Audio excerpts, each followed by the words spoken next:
ආයුබෝවන් දරුවනේ අපි අද කතා කරන්න හදන්නේ සරල සමීකරණ සම්බන්ධව 7 ශ්‍රේණියේ 15 වෙනි පාඩම සරල සමීකරණ සම්බන්ධව.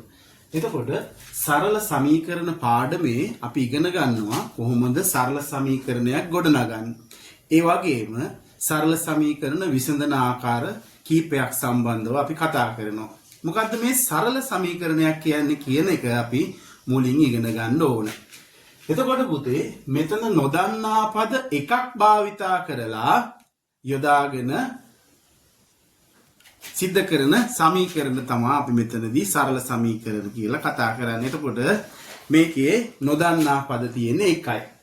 එතකොට සරල සමීකරණයක් ගොඩනැගීම තමයි අපි ප්‍රථමයෙන්ම කතා කරන්න බලාපොරොත්තු වෙන්නේ. එතකොට සරල සමීකරණ ගොඩනැගීම සඳහා උදාහරණයක් දීලා තියෙනවා.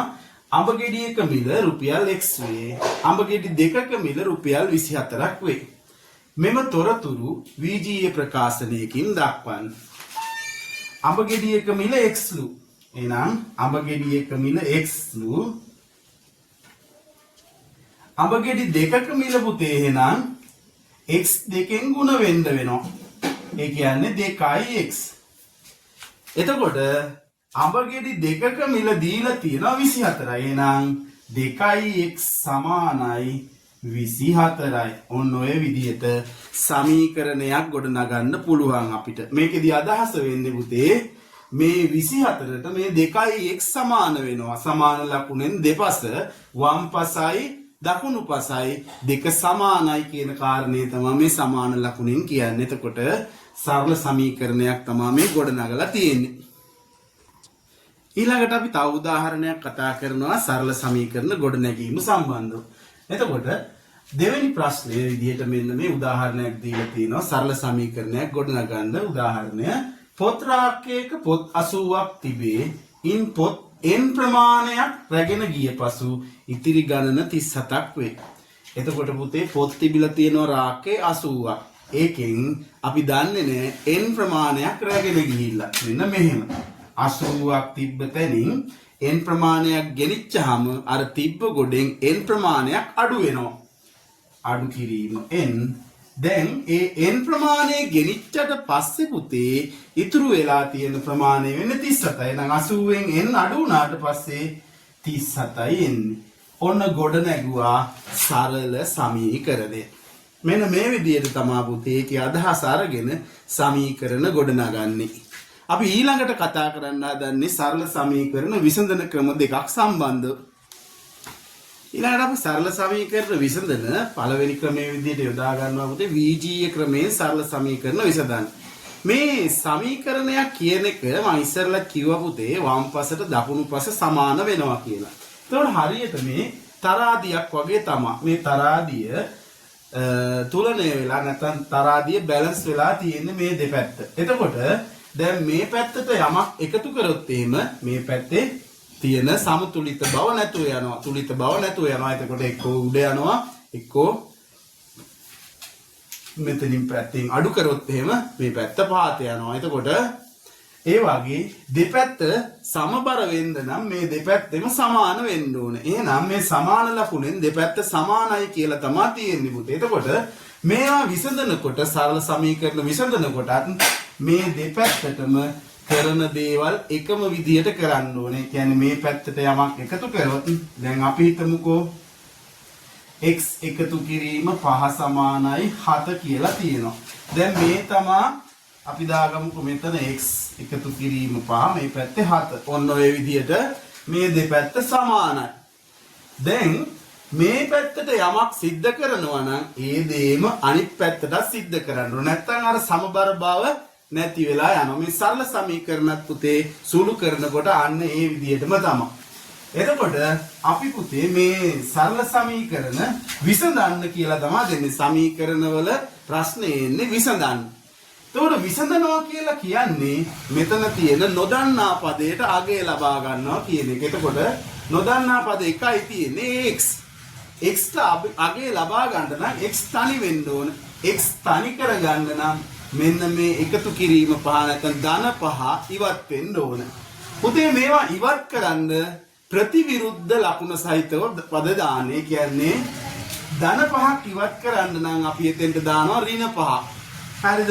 මෙන්න මේ විදිහට x ධන පහ ඉවත් කරන්න දානවා ඍණ පහ. මං කිව්වා වම් පසට දෙයක් සිද්ධ කරනවා නම් ඒ දෙයම දකුණු පසටත් සිද්ධ කරන්න ඕන. එහෙනම් 7ටත් අඩු කිරීම 5ක් දාන්න. එතකොට මේ ධන පහට ඍණ පහ අඩු වෙලා යනවා. x ඉතුරු වෙනවා පුතේ 7න් 5ක් අඩු වුණාම 2යි. පිළිතුර නිවැරදිද කියලා අපිට බලා ගන්න පුළුවන්. මේ x වෙනුවට 2 යෙදුවොත් එහෙම 2 එකතු කිරීම 5 සමානයි 7ට 7 සමානයි කියලා එනවා. ඔන්න එහෙනම් සමාන විදියට තමයි මේ දෙපැත්තටම යොදන්න ඕන. එතකොට මේ පැත්තට බැරි වෙලාව ධන 5ක් යෙදුණා නම් එහා පැත්තට ධන 5ක්. මේ පැත්තට ඍණ 5ක් යෙදුණා නම් එහා පැත්තට ඍණ 5ක්. මේ පැත්ත බෙදීම 5 දැම්ම නම් එහා පැත්තත් බෙදීම 5.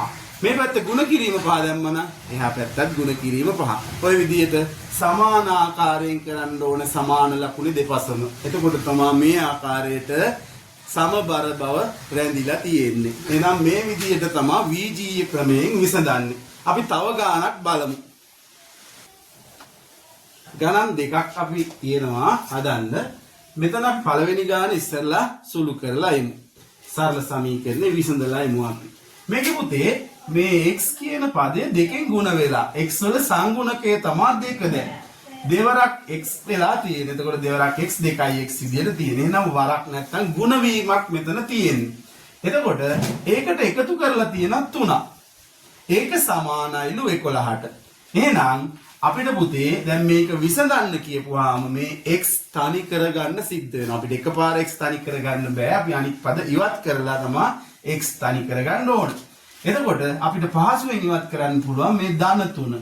එතකොට ධන 3 ඉවත් කරගන්න අපි දාන්නේ ඊට ප්‍රතිවිරුද්ධ දේ ඍණ 3ක්. මේ පැත්තට ඍණ 3ක් දැම්මා නම් සමාන ලකුණෙන් දකුණු පසටත් ඍණ 3ක් දාන්න ඕන. එතකොට මේ ධන 3 ඍණ 3 ඉවත් වෙලා ගියා වුණා. අඩු වෙලා ගියා. එතකොට මේ 2x මෙතන තාම ඉතුරුයි. 11න් 3ක් අඩු වුණාම 8යි. දැන් පුතේ මේ 2x එක්ක මම කිව්වා ඉස්සෙල්ලත් ಗುಣ වෙලා තිබ්බා. එතකොට ಗುಣ වීමක් ඉවත් කරන්න මේ 2න් ඉවත් කරන්න ඕනේ x තනි වෙන්න නම් අපිට.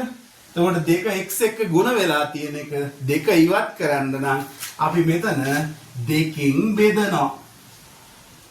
දැන් මම ඉස්සෙල්ලා කිව්වා මේ පැත්ත 2කින් බෙදුවා නම් අනිත් පැත්තත් 2කින් බෙදන්න ඕන. මෙන්න මෙහෙම. x සමානයි 8 2කින් බෙදුවාම එනවා පිළිතුරක් 4 කියලා. ඔන්න අපි පිළිතුර නිවැරදිද කියලා බලා ගන්න පුළුවන්. මේ x වෙනුවට දානවා 4. 4 වරක් 2 8යි. 8ට 3ක් එකතු වුණාම 8යි 3යි 11යි. 11ට 11යි නම් වමත් පසට දකුණත් පස සමාන වෙනවා. එහෙනම් ලැබෙන පිළිතුර නිවැරදි පුතේ. අපි ඔන්න ඒ ගානේ විදිහට හැදුවා. තව වෙනස් ගානක් බලමු අපි. ඒකේ තියෙන්නේ 4x අඩු කිරීම 3 සමානයි 9. එතකොට මේකේ පුතේ x ට පිළිතුර ලබා ගන්න ඕන. 4x එක්ක ගුණ වෙලා ඒකෙන් 3ක් අඩු වෙලා ඒක සමාන වෙලා 9ට. එහෙනම් x තනි කරගමු අපි ඊට කලින් මේ ඍණ 3 ඉවත් කරගන්න වෙනවා. 4x ඍණ 3 ඉවත් කරගන්න දාන්න ඕනේ. ඊට ප්‍රතිවිරුද්ධ දේ ධන 3ක්. 9. දැන් මේ පැත්තට ධන 3ක් දැම්මනම් මේ පැත්තටත් ධන 3ක්ම යොදන්න ඕන. දැන් ඔන්න මේකට මේක අඩු වෙලා යනවා. දැන් මෙතන ඉතුරු වෙන්නේ 4x. 9යි 3යි එකතු වුණාම 12යි. දැන් පුතේ මේ 4x එක්ක ಗುಣ වෙලානේ තියෙන්නේ. ಗುಣ වීමක් ඉවත් කරන්නේ අපි බෙදලා. එහෙනම් ಗುಣ කිරීමේ ප්‍රතිවිරුද්ධ එක බෙදීම. දැන් මෙතන එතකොට 4ෙන් බෙදනවා. 4 ඉවත් කරන්න ඕනේ. මේ පැත්ත විතරක් බෙදලා මදි. අනිත් පැත්තත් 4ෙන්ම බෙදන්න ඕන. ඔන්න බෙදුවා. x සමානයි 12ට 4 ඒවා 3ක් තියෙනවා. ඔන්න උත්තරේ 3 එනවා. අපි බලමු නිවැරදිද කියලා. 3 වරක් 4 12යි. 12න් 3ක් අඩු වුණාම 9 ලැබෙනවා. එහෙනම් සරල සමීකරණයේ විසඳලා නිවැරදි. ඔන්න ඔය විදිහට පුතේ අපිට VGE ක්‍රමයෙන් සරල සමීකරණ විසඳීමේ හැකියාව තියෙනවා. අපි තව ක්‍රමයක් තියෙනවා සරල සමීකරණ විසඳන්න. ඒ තමයි ගැලීම් සටහන් නැත්නම් ප්‍රතිලෝම ගැලීම් සටහන් මගින්. ගැලීම් සටහන් මගින් විසඳද්දි පුතේ මෙන්න මේ විදියටයි විසඳන්න ඕන. දැන් මේ x ට 5ක් එකතු වෙලා ඒක සමානයිලු 8ට. දැන් පුතේ මේ සමාන ලකුණෙන් දෙපසක් තියෙනවා. එකක් වම් පස අනික දකුණු පස. අපි ඉස්සෙල්ලාම මේ ගැලීම් සටහනෙන් පෙන්නන්නේ මේ සමාන ලකුණෙන් වම් පස කොටස. මෙන්න මෙහෙම. x කියන පදයට මේ පැත්තට යනවා. x කියන පදයට එකතු වෙනවා කීයක්ද එකතු වෙලා තියෙන්නේ 5. ධන 5. ඔන්න 5 එකතු වුනහම x ධන 5 විදියට එනවා. ඊළඟට අපි දැන් ප්‍රතිලෝම කිව්වා. එතකොට ප්‍රතිලෝම කියන්නේ යන පැත්තට නෙමෙයි අනිත් පැත්තට. එතකොට දැන් මේ පැත්තට ඊහිස් යොදලා තියෙන්නේ. දැන් අනිත් පැත්තට යොදනවා ඊහිස්. මේ සමාන ලකුණෙන් වම්පස කොටසම ගන්නවා x ධන 5. දැන් ප්‍රතිලෝමයනේ අපි යන්නේ. එහෙනම් ධන 5 ප්‍රතිලෝමය වෙන්නේ ඍණ 5. එතකොට මේ 5 ඉවත් වුණාම මෙතනට එනවා x ධන 5 ඍණ 5 ඉවත් වෙලා යනවා. ඊට පස්සේ දැන් ඔන්න අපි තාම ගත්තේ පුතේ සමාන ලකුණෙන් වම්පස කොටස. දැන් ගන්නවා සමාන ලකුණෙන් දකුණු පස තියෙන සංඛ්‍යාව 8. මෙන්න මෙතෙන්ට ගන්නවා 8. 8න් 5ක් අඩු වුණාම අපිට ලැබෙනවා පිළිතුර 3යි කියලා. ඔන්න ඔය විදිහට තමයි සුළු කරන්නේ. දැන් මේ ප්‍රතිලෝම ගැලීම් සටහන් මගින් යන්නේ. 8න් 5ක් අඩු වුණාම 3යි. එහෙනම් මේකේ පිළිතුර පුතේ x සමානයි 3යි. x සමානයි 3යි කියලා ලැබෙනවා. ඔන්න ඔය විදිහට තමයි ප්‍රතිලෝම ගැලීම් සටහන් මගින් සරල සමීකරණයක් විසඳන්නේ. තාම මේක පොඩි සරල සමීකරණයක් අරගෙන තියෙන්නේ. අපි තව ඊට වඩා වැඩි එකක් තව ගානක් හදමු දැන්.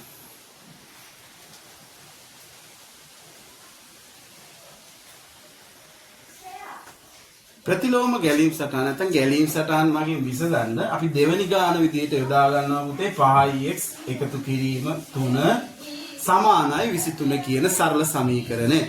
එතකොට මේක ටිකක් ඉස්සරලට වැඩිය පොඩි වෙනසක් වෙලා තියෙනවා. මොකද මෙතන සංගුණකයකුත් ඇතුළත් වෙලා තියෙනවා x වල සංගුණකේ 5 විදිහට. එතකොට මෙතන ගුණ වීමක් තියෙන්නේ. දැන් එතකොට පොඩි කාරණයක් එකතු වෙනවා තව. එක කොටුවක් එකතු වෙනවා. මෙන්න මෙහෙම. x කියන සංඛ්‍යාව x කියන පදය ගුණ වෙලා තියෙනවා 5. කාරණේ පැහැදිලිද? මේ x කියන එක 5න් ගුණ වෙලා. x 5න් ගුණ වුණාම තමයි පුතේ 5x එන්නේ. ඒක අපි දානවා 5x ලැබෙනවා. ඊළඟට ඒකට එකතු කරනවා 3. මෙන්න මේ විදිහට. එතකොට 5x ධන 3 අපි ඒක දානවා 5x ධන 3 කියලා මෙන්න මෙහෙම. එතකොට දැන් ඔන්න මේ පැත්තට ගියප එක ප්‍රතිලෝම ගැලීම් සටහනක් එනවා. එතකොට 5x ධන 3ම ගන්නවා අපි සමාන ලකුණෙන් වම්පසමයි තාමත් ගන්නෙ. ධන 3 වෙනුවට අපි යොදන්නේ ඍණ 3. ඊට පස්සේ මේකේ ධන 3 ඍණ 3 අඩු වෙලා ගියපම් 5x. ඊට පස්සේ ගුණ කිරීම 5 වෙනුවට ඒකේ ප්‍රතිවිරුද්ධ නැත්නම් ප්‍රතිලෝමය වෙන්නේ බෙදීම 5. 5x 5න් බෙදුනහම 5x 5න් බෙදුනහම 5ට 5 බෙදිලා එකක් එන්නේ පුතේ. එහෙනම් 5x 5න් බෙදුනහම x විතරක් එනවා. දැන් ඔන්න සමාන ලකුණෙන් වම්පස සුළු වුණා. ඊට පස්සේ අපි ඊළඟට දකුණු පස ගන්නවා 23. 23න් 3ක් අඩු වුණාම 20ක් එනවා. 20 ඊළඟට 5න් බෙදුනහම 20ට 5 4යි.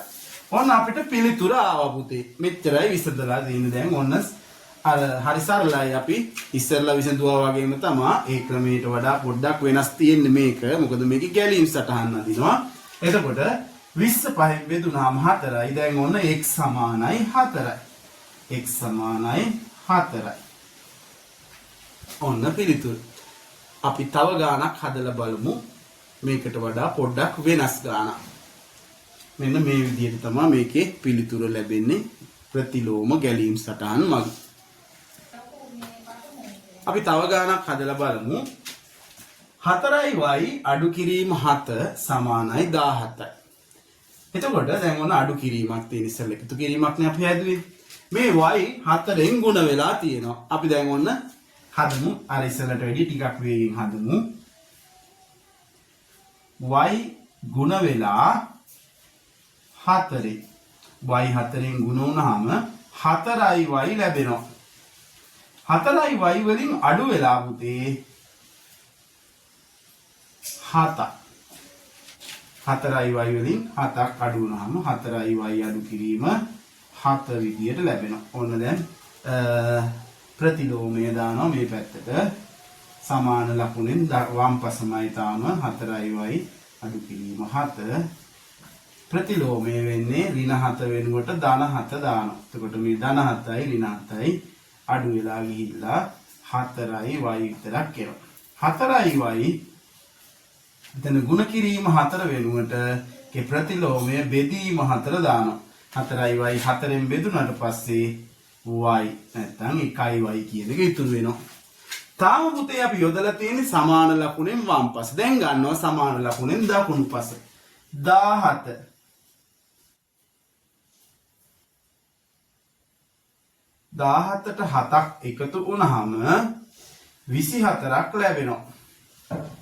24 4ෙන් බෙදුනහම 6ක් ලැබෙනවා. එතකොට ඔන්න උත්තරේ ඇවිල්ලා තියෙනවා උදේ y සමානයි 6යි කියලා. y සමානයි 6යි කියලා පිළිතුර ලැබෙනවා. එහෙනම් අපි පිළිතුර නිවැරදිද කියලාත් අර ඉස්සරලා වගේ බැලීමේ හැකියාව තියෙනවා. 4 වරක් 6 24යි. 24න් 7ක් අඩු වුණාම 17ක් ලැබෙනවා. ඔන්න ඔය විදිහට පුතේ සරල සමීකරණ විසඳීමේ හැකියාව තියෙනවා. අපි VGA ක්‍රමයෙන් විසඳුවා. ඊළඟට ගැලීම් සටහන් මගින් විසඳුවා. එතකොට මේ සරල සමීකරණ පාඩමේ සරල සමීකරණ ගොඩනැගීම, සරල සමීකරණ විසඳීම කියන කාරණා දෙක අපි මෙතනදී කතා කරා.